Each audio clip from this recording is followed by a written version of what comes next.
सुब्बाराव समिति, आरबीआई के सारे पूर्व गवर्नर रह चुके हैं।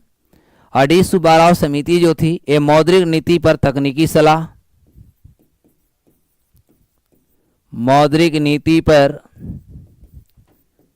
तकनीकी सलाह हेतु कमेटी को बनाया गया था। और 2009 के बाद दो और, एक 18 हुआ था और एक 2019 हुआ था, ठीक है। तो दो और कर लेंगे, 9 दूनी 18 और एक 19। तो 2018 का जो समिति था उसका नाम था विमल जालन समिति। 2018 का विमल जालन समिति।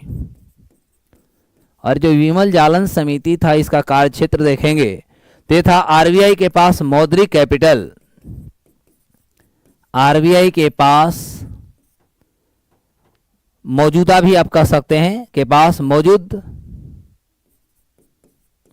यानी जो उसके पास उपलब्ध है उसकी बात कर रहा हूं, ठीक है। उपलब्ध कैपिटल रिजर्व की समीक्षा, कैपिटल रिजर्व की समीक्षा का मतलब होता है उसका मूल्यांकन करना, इवेल्युएशन करना, ठीक है, कि समीक्षा के लिए। और कैपिटल रिजर्व का मतलब होता है पूंजी आरक्षित। तो आरबीआई के पास हमने बहुत बार बताया है कि आरबीआई के पास जैसे नया नोट ही छापती है तो 200 में बताया था कि 200 में 115 करोड़ का जो होता है, पहले 200 करोड़ जो होता है नया पैसा छापने से पहले वह मिनिमम यानी निम्न आरक्षित अनुपात के माध्यम से पहले वो आरक्षित रख लेता है। तो ये हुई।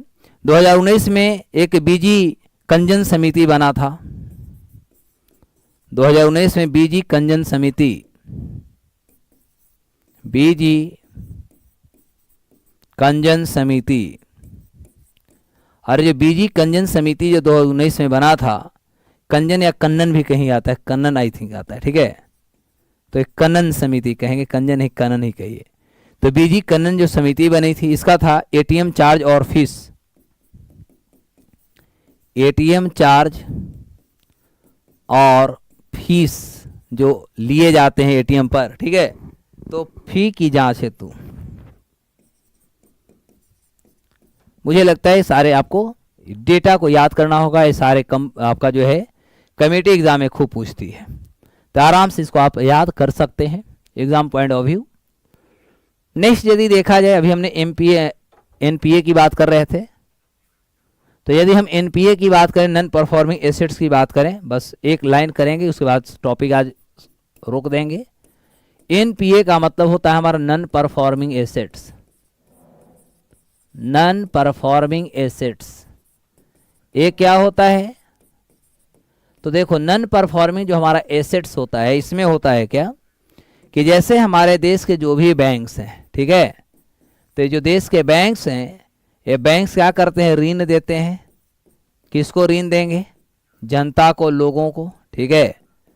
तो जो हमारी बैंक होती है यह जो लोगों को ऋण देती है और ऋण देने के बाद 90 दिनों या 90 दिनों से अधिक तक यदि मान लिया जाए किसी भी प्रकार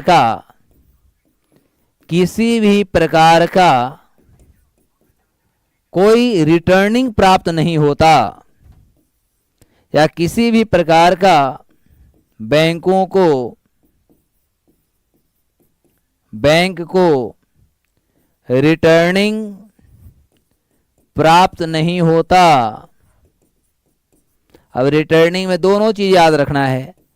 आपने दिया है किसी को लोन तो इसके लिए आपका ब्याज भी मिलना चाहिए, पता चला ब्याज भी नहीं मिल रहा है। आपने जो ऋण दिया है उसका रकम की बात किया जाए ये भी रिटर्न नहीं आ रहा है। तो जो भी आप मार्केट में लोन दिए हैं 90 दिन या 90 दिन से अधिक में किसी भी प्रकार का आपको कोई रिटर्निंग नहीं यदि मिल रहा है तो नहीं प्राप्त होता है, तो ऐसी अमाउंट को या ऐसी ऋण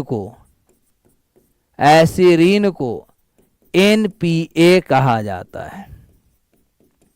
आई थिंक समझ में आया।